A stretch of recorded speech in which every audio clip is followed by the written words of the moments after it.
Hello and welcome to Agents of Nonprofit. My name is Alexander Lapa, and I'm here to speak with everyday superheroes helping nonprofits. Joining me today is Julie Ordoñez to talk about major gift officer challenges or challenges for the major gift officer. Julie, welcome to the show. Thank you. Thanks for having me. So I'm always curious to know my guest's superhero origin story. That is to say, how did you get started working with nonprofits? I needed a job, Alex. I moved out to Los Angeles after graduating college in 2009. I went to TCU in Fort Worth, Texas. Go Frogs. And I knew I wanted to no longer live in Texas. Love you, but didn't want to live there. And I moved to LA, and a friend who knew me said, "Hey, I know this development associate job at this community center in South Central Los Angeles. I think you would be really good at development and fundraising." And I was like, "What? That's a job?"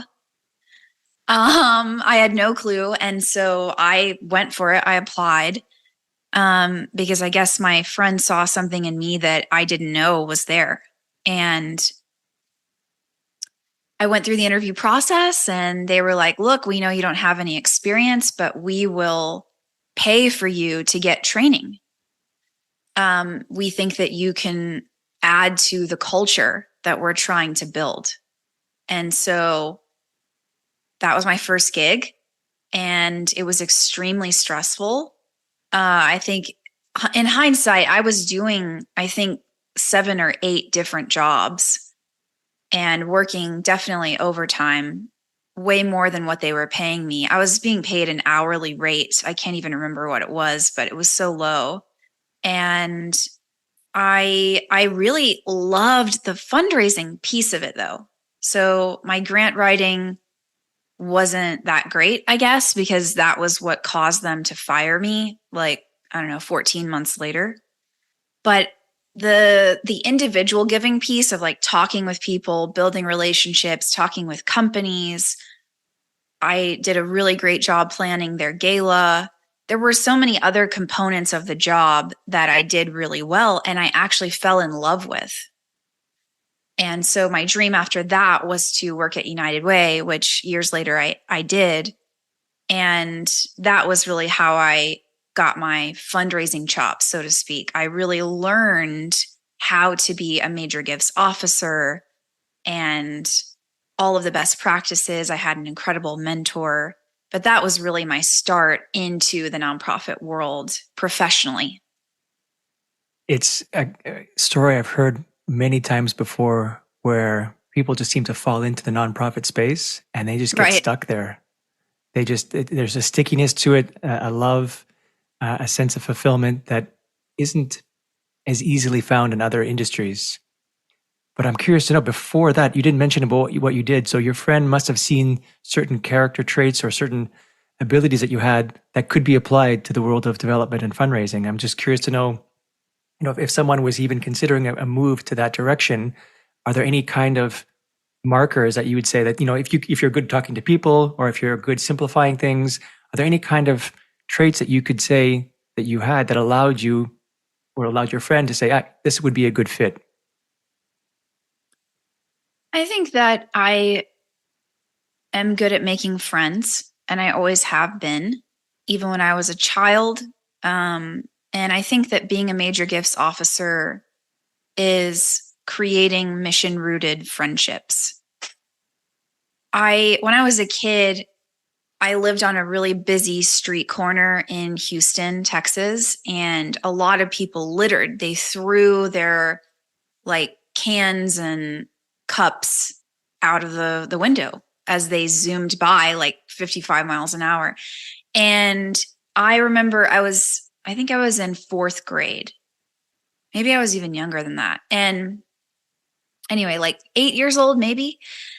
And it really bugged me that people just threw their trash out the window and expected the concrete to somehow swallow it up. What do people think? Littering just, of course, nobody loves littering. And I remember I was like, I'm going to do something about it.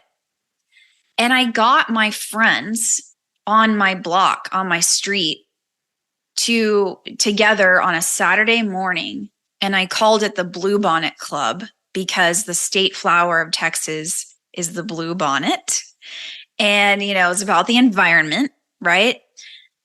And and my mom was a teacher, so I took roll. I called the roll. I was like, Chelsea here, Dylan here, and we took trash bags and we crossed this busy street and we went into the median and the other side of the street on a Saturday morning and picked up the trash. And that was looking back on that now, that was me starting a nonprofit. I was getting together the people who I had a relationship with and I knew I had influence with. I knew that they were my friends. And so even if litter didn't bug them the way that it bugged me, I could ask them to do this thing with me. It wasn't like, hey, you should go do that thing. No, it was like, hey, join me. And I just took action. I didn't wait for somebody else to do something. I didn't say, oh, the city should do a better job, although you could argue they should and they ought to. I just went and took care of it myself. And I think that that's what a lot of people in the nonprofit world are. They're entrepreneurial, but they see a problem in society and they want to do something about it. And they're not waiting for somebody else to come along and do it for them. And the same is true in fundraising. Like, people who are fundraisers are programs people. Like, if they weren't, they'd be in sales in the corporate world, which there's nothing wrong with sales in the corporate world at all.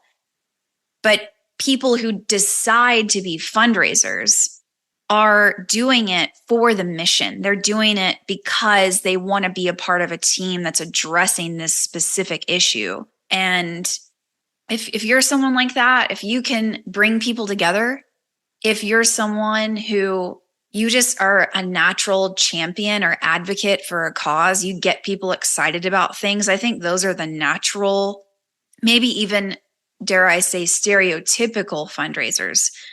But the best fundraisers that I've ever learned from and worked with are deeply introverted and really relationally intelligent. They are strategic thinkers. They are thoughtful and considerate of others. They are relational savants and have a very high emotional IQ. So I don't mean to say that you have to be like me or extroverted or whatever to be a great fundraiser. I think that there's so many of us who bring so much to this profession, and I see beauty in all of it. And one would think, at least initially, that extroverts are probably better at this position than introverts. But I agree with you. And just to make sure we have the same baseline definition, for me, an introvert, which is also what I consider myself to be, is just someone who recharges their batteries when they're alone or in a low energy environment. Correct. Versus extroverts get recharged when they're in a social situation or a collaboration type of effort. And it has nothing to do with your skills or whatnot. It's really just how you recharge your batteries, where you need to, yeah. So yep. Cool. We agree on that. And I agree that introverts, as a result of that, it just has just more time to do some reflection. Not to say that extroverts don't, but all right, this is moving into psychology, but let's look maybe more toward major gift officer. So I'm going to just pretend I'm ignorant for a second, and let's just define in the role of a major gift officer, what are the main responsibilities? Like, what is a major gift officer for one? What do they do? That's a great question. I love this question. A major gifts officer is someone who builds mission-rooted friendships with donors and partners and raises major gifts for the organization you work for. And typically, there's a goal. There's a fundraising goal. Let's say you need to raise 20 million and you've got 3 major gifts officers and a director of major gifts. that goal is the responsibility of that major gifts team to go get that 20 million. In the way in which you're leveraging your unique strengths, you're connecting and building relationships with people who are going to help you get to that 20 million. And you're doing it in a way where it's sustainable. You're meeting with a lot of people one-on-one. That's always the primary strategy. One-on-one relationships, one-on-one meetings. It's evergreen. It's what has worked forever, and it will work forever. There is no way around that. One-on-one conversations there's no technology, there is nothing that will ever be better than that. And I would say that's the primary role of the major gifts officer. And you're representing your organization to the community, to businesses. You are their point of contact. You are the face of what you're doing. In terms of the one-on-ones, I totally agree. Do you think there's a difference? Well, there is a difference, but what is the difference between face-to-face one-on-one meetings versus virtual ones, which are now more popular? I think when you're in person, what is it, like 80% of communication is nonverbal. So there's so much that's missed and that's lost.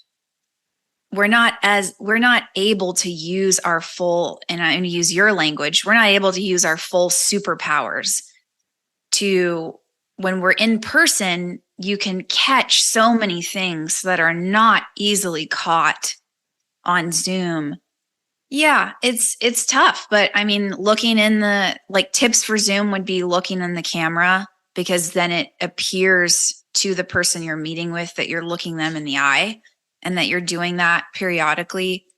Another tip that I love to use, whether in person or on Zoom or on the phone, is to say the person's name, their first name, a few different times. There's so much psychology behind that, but it just makes sure that you're on the same page together, that you're both actively listening. And I would ask questions, and so much of my work is helping people become better listeners. The nonprofit world, the majority of the nonprofit world sucks at listening. We're really good at talking. We talk and we talk and we talk, and we dump a lot of information on people that is completely unnecessary. I would say 90% of it. And we lack the discipline to simplify, to clarify, to boil things down. We lack the discipline of getting to the point. And it makes it so much more difficult to raise millions of dollars when you're long-winded, when you write emails that no one wants to read. You're bored writing it, I mean, we have to become better communicators. And I think that that's a huge piece, whether you're on Zoom, whether you're on the phone, whether you're in person. The moments that you do talk need to be powerful and to the point and direct. I could definitely have a conversation about using people's names, because I understand the psychology behind it too. It is people's favorite word. Right. And at the close second to that, in case you don't know the person's name, is the word you, which is why a lot of advertisements you see on billboards and in the news and online, it uses the word you, sometimes in a weird way. I've seen organizations rephrase sentences that could be simpler if phrased differently, have convoluted the sentence in order to incorporate the word you as many times as possible. Your way and your right. But also that dives again back into the psychology element of things, which definitely gets my attention, but it kind of deviates a bit from the topic. So I'll jump then to my next question. Is you mentioned the word sustainable in terms of, and I'm curious to know what that means to you as a major gift officer. When you say, because you use the sentence, I believe, something like, if someone is donating $20 million, we want to make sure it's sustainable, that you're building the relationship. So what does that word sustainable mean in that context? It means to ask for more. Here's what we do. We don't ask for what we actually need and want. And then we get frustrated when we don't get what we wanted in our head that we didn't state aloud.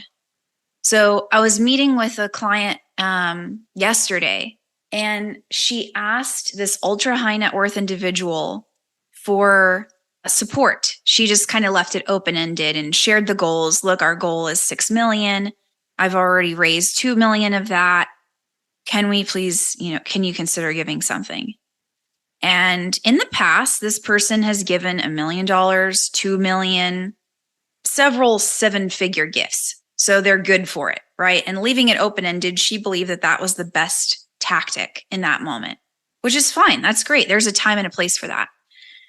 And she was coming to me and she hadn't heard back from him. It had been 2 months since she had that conversation and was concerned, like, oh no, maybe he's not going to give. Maybe his wife is telling him like, look, you've already given them so much money. What are you doing? And John Gordon, a brilliant author, says, when there is a gap in communication, negativity usually fills that space. So when we don't hear from someone and we don't communicate either, we don't hear back, we start to make negative assumptions. It's human. It's natural. And that leads to burnout, constantly believing the worst about people. Unsustainable. So I was coaching her on her mindset.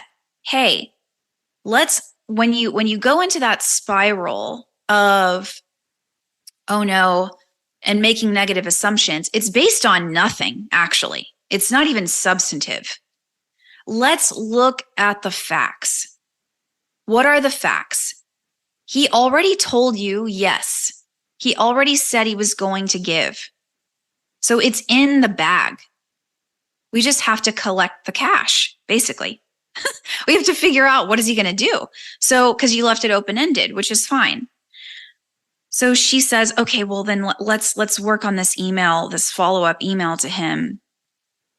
So she starts writing it. She's like, hey, hope you're doing well. Thank you so much for saying yes. Let me know if you would like to meet with me and I'll meet with you again and your wife if she has more questions and we can kind of talk about some ideas. And I said, what are you doing? You don't want that. You don't want to meet with them again and talk about ideas. What you actually want is to know, hey, are you going to donate? How much are you going to give? And when are you going to do it? But you're not asking for that.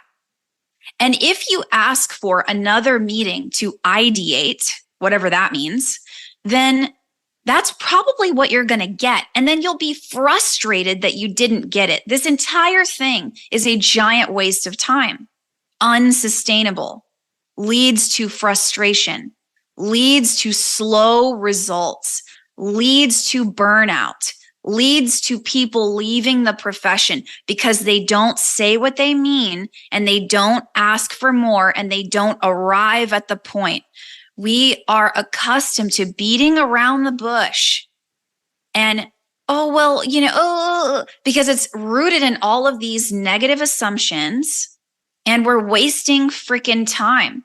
Instead of spending your energy going back and forth, back and forth, back and forth in your mind about whether or not you should ask a $5,000 donor for $10,000, so much of your precious brain energy, emotional energy going towards a very low risk decision leads to burnout.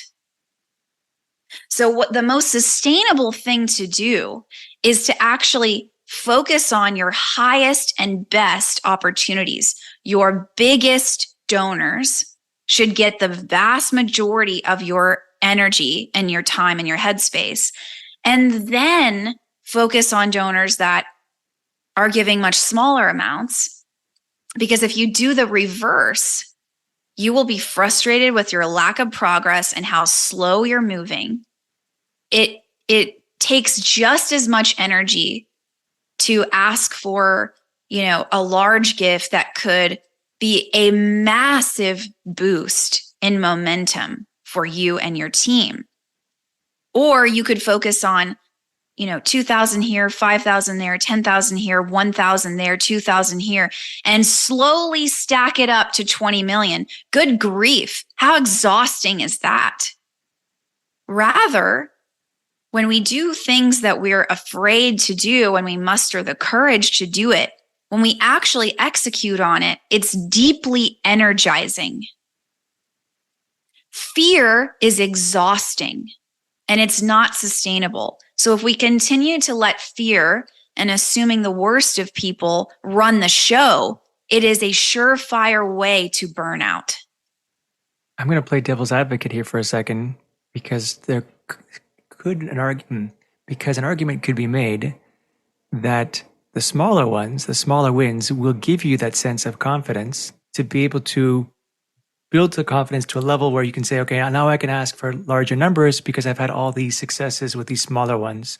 They're lower risk, and therefore I don't need as much courage to ask for a small amount as I would for a large amount.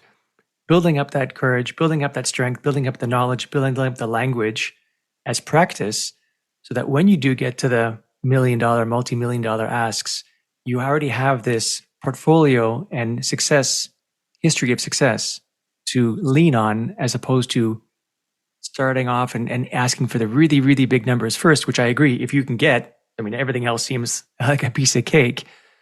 Yeah, so I'm curious to know how you would approach that argument. Yeah, so it's both. I don't think you're playing devil's advocate. I don't think we're saying two different things. That's why I created my program, Courage Lab, because you do exactly that. You slowly build your courage. And the first thing that you do in week 1 of the training program is ask for a 10K gift. And then by the end, so many leaders have raised a $30,000 gift, a $100,000 gift, so much bigger donations because they over time built up the courage and the confidence that they know they can actually do this. The problem is that a lot of people, for some reason, are a director of development, a major gifts officer, and they're given all of these other tasks to do that are not raising money. And then the very thing they were hired to do, they don't have time to do, which is insane to me. And so many organizations, even if you're really small, let's say you're raising $200,000 a year, you have one donor who is giving you 50K, and they are extremely wealthy. And you do not have the courage to ask them for $1 million, and you know that they could give it and you know they would give it. There is always, even with a very small organization, someone who could be giving 10x what they are giving now. And all you need is a moment of 60 seconds of discomfort in asking. and the opportunity is there. So I say that because if you have someone already in your portfolio who has the ability, you know who they are, and you're not asking them for enough. And consider the amount of effort that it takes to get all of these gifts. It takes the same amount of effort. It's the same amount of time to ask someone for 100K as 10K. So we have a problem in the sector with prioritizing our time, and we let our fear prioritize our time, not actually what's most efficient, what's most effective, what's most strategic. If you got a 100K gift, it would give you that immense boost. You would be, this happened to my client the other day. They closed a $2 million gift in 25-minute conversation on the phone. Wow. from someone who was giving $250,000, which is already a large gift, but they were leaving a lot of money on the table. And after one session with me, they realized how the way forward and how much money they were leaving on the table. And then 2 days later, they went and got it, $2 million. Wow. So this happens all the time. I do this every single day of the week, and I've been doing this for 14 years. And people think, well, I don't have donors like that. I guarantee you do. Your fear doesn't allow you to see them. In leveraging that word courage, are there other ways to build? It sounds like courage is a pivotal character trait to have or to build. Oh, yeah. So aside from getting these small wins, are there any other ways that you recommend someone to build their courage? And it doesn't necessarily need to be, I guess, in the nonprofit space. I think there are, you can benefit yourself in many different ways as a person that, of course, will then help you with your work. So just keeping the floor open completely, what are some other maybe key ways that someone can build their courage to help them ask for these big asks? So it's two main things. Taking risks. So the way to become more courageous that ultimately results in confidence is taking action, doing the thing that you're afraid to do. And you can totally start small. For some people, that might be setting boundaries with a parent. Look, you call me every single day. I don't want to talk every single day. I'm only available to talk once a week. Your parent is most likely going to love you no matter what you do. So it's a pretty low risk, but still risky for someone who maybe doesn't have that boundary. Another might be, telling someone that something that they did or said hurt your feelings and being honest about it. That's a risk. Usually they're in relationships. Usually it requires you being vulnerable, putting yourself out there, being more visible, starting a business, making a move. Those are risks. Doing the thing that you know in your heart you ought to be doing. You know that you can't shake it. It's something that you must do. It is time to do it. And the reason that you don't have confidence in yourself is because your subconscious knows you have these desires and you don't actually do anything about them. Right. And and everyone deals with this. I talk so much about courage, Alex, because I was a coward. I only did things that I knew I was going to succeed in. I only did things where I looked the best and I was in the best light, which meant that I had to play it safe all the time. It was all about me. That is the coward's way. You've got to look like you're flawless and you're only going to do things that you know are a sure thing. And the nonprofit space is filled with well-intentioned cowards. And I can say that because I've been one and I know. I completely get it. You only ask for $2,500 because you know they're going to say yes. I mean, that's all about you. That isn't about your mission anymore. Because you need to hear yes. Why?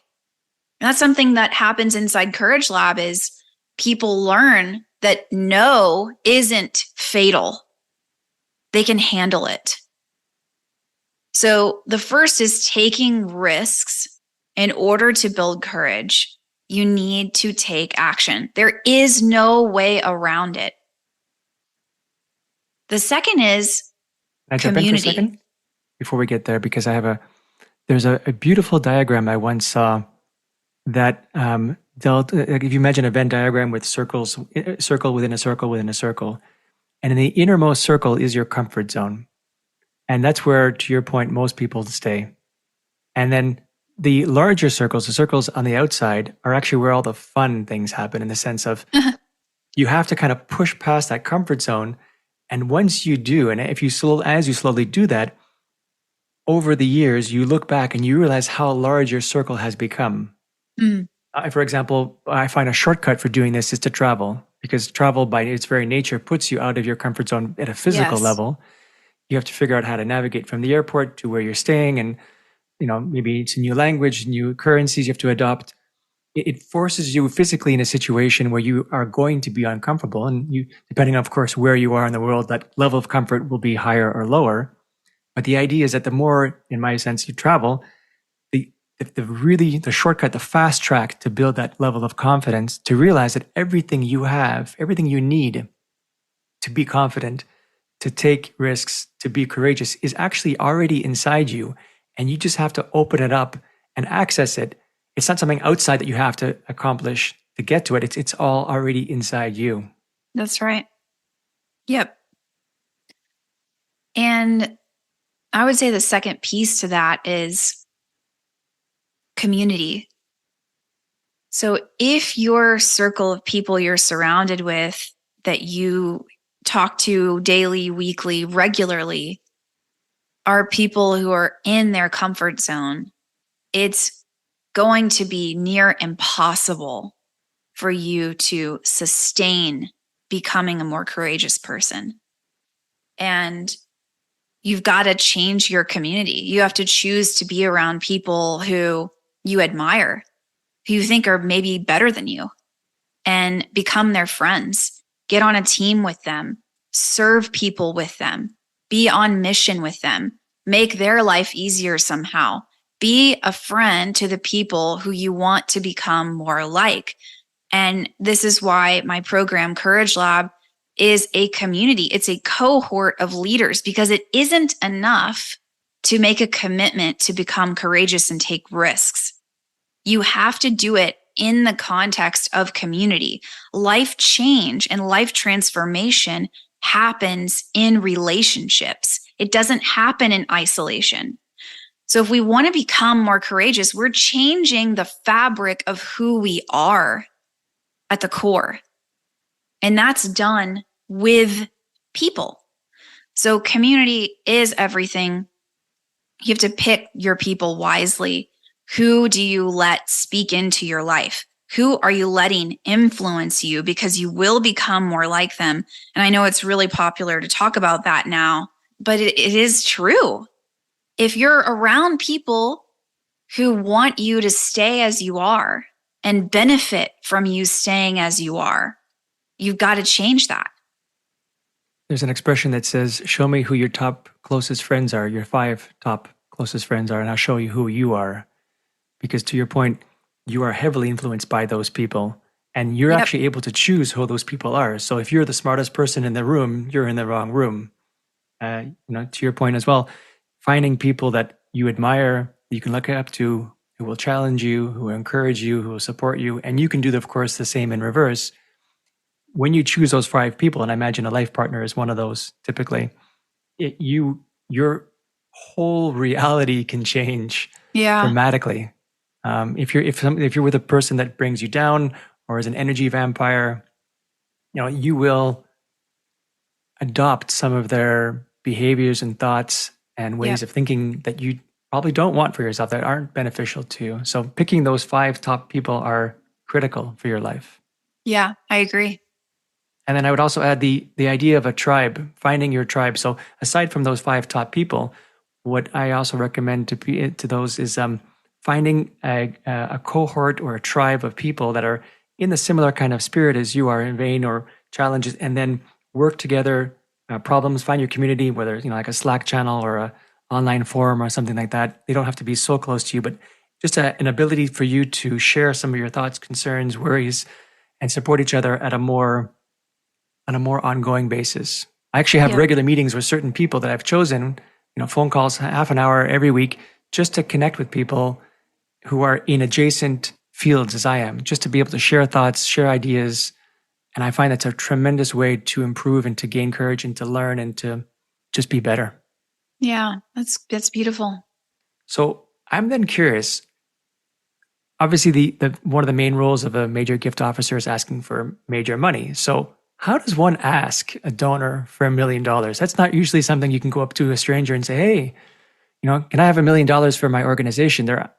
I'm curious to know from the perspective of the officer and from the donor, one from the officer of how do you, and obviously this could be a conversation in itself, so maybe we'll just keep the highlights.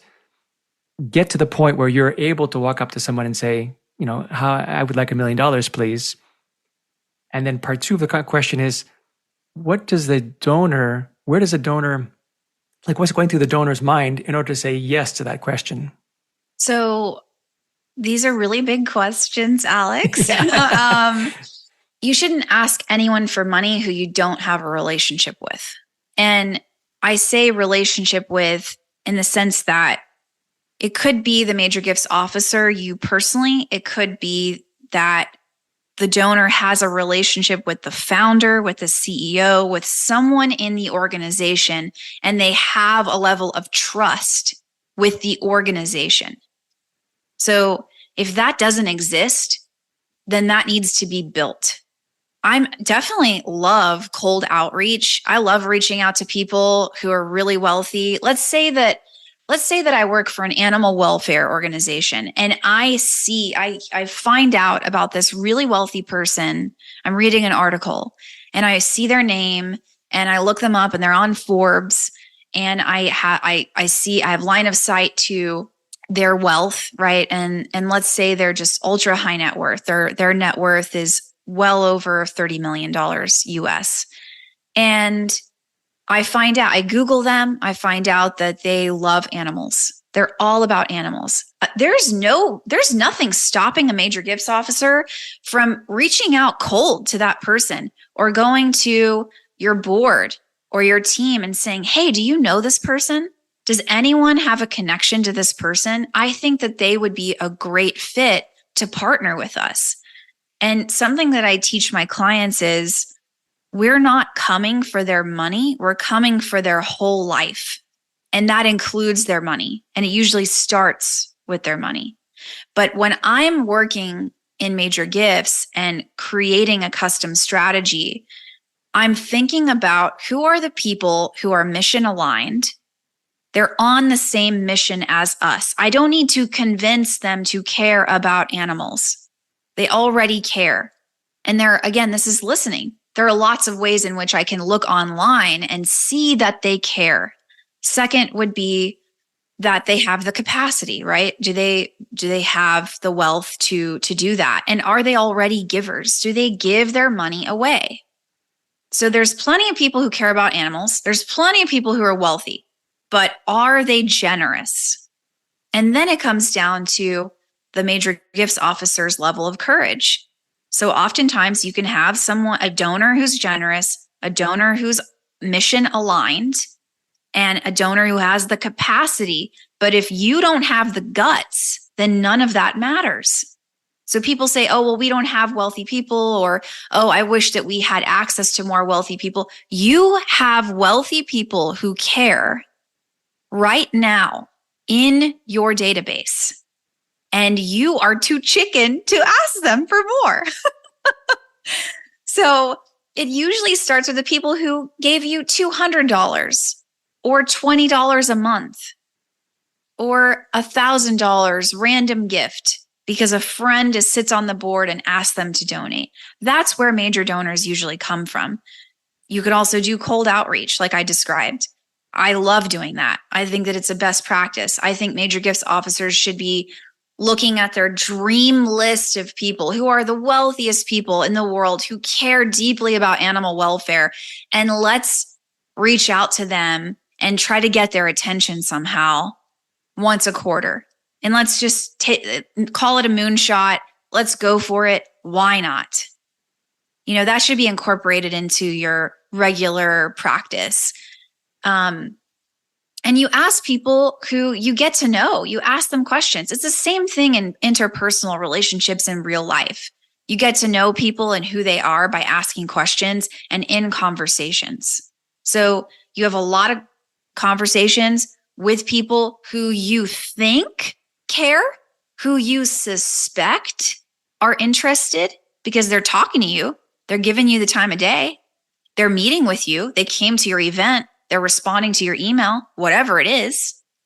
So when you uncover what makes people tick, then you can invite them into playing a deeper, more significant role and a deeper partnership into what you're doing. If you learn how much they care about animal welfare, or even how much they love your organization, and to what extent they trust you, if you have an understanding of that, then you can ask for exponentially more money. I really picked up on those words, the word partner with us when talking to the donor and coming for their whole life, not for their money. Yeah. These, I think, are really good, I was going to say positioning statements, but more like concepts that are better than I'm coming for your money. Whether you come with me or not is a different story, but the concept of partnering with someone, even with a donor, is a great philosophy. It's a great mindset. Yes. And my client got the $2 million pledge. And then she said, oh, and I should have asked for this. And I said, it's okay. We're in partnership with this person. There's time. This $2 million is the start. We will go back and have many conversations. And the next one will likely be, I need your help to connect with more people who are on this mission with us. Who do you know? Who should I be talking to? I need you to make some introductions. I need you to open some doors for me. What can you do for me? How can you help me? And it's going to your donors and leveling with them. Like, have an honest, real, direct conversation. Hey, you're our dream partner. Here are the reasons why. I want to find more people like you. I know that you're, unique. But these qualities are what we're looking for in ideal partners. Do you know anybody like that? Who really cares about what we're doing and is already investing in it that we should be talking to? Those kinds of questions are really powerful, and you learn so much in asking really great questions. And so my biggest piece of advice would be, if you're going to change one thing, ask better questions. I love it. There's one facet I always like talking about during these kinds of conversations, and that's technology. Being a tech guy myself, I'm all about the apps and the tools and ways to leverage these things to make us be able to produce better results. And I'm curious to know, from the major gift officer perspective, are there any particular tools that you generally either recommend or notice in the market that are useful? And I was curious to know specifically, what do you think about wealth engines? Yeah, that's great.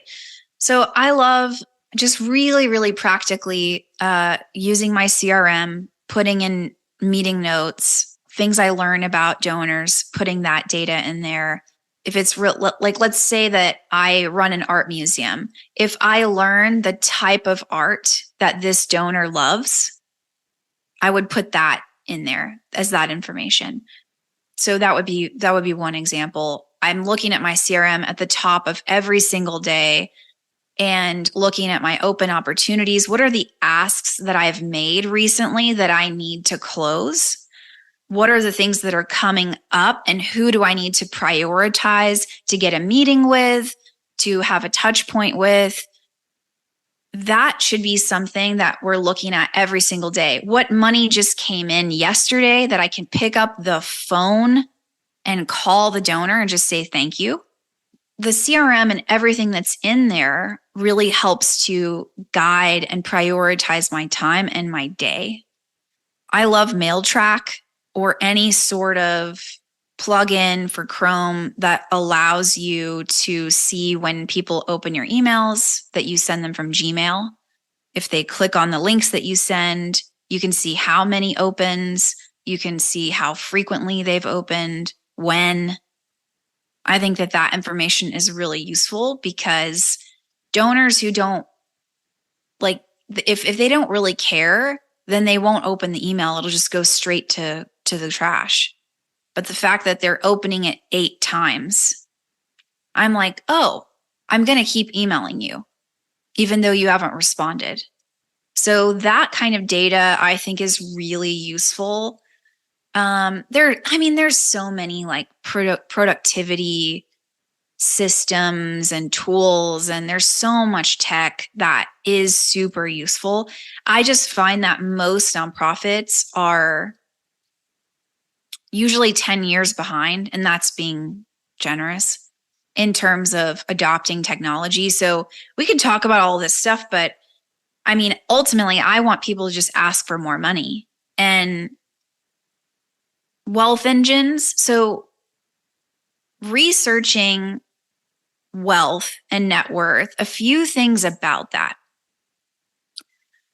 I have offered that as part of working with me one-on-one in my program where I help you create a custom major gift strategy, and I'm your strategist and your coach for 6 months.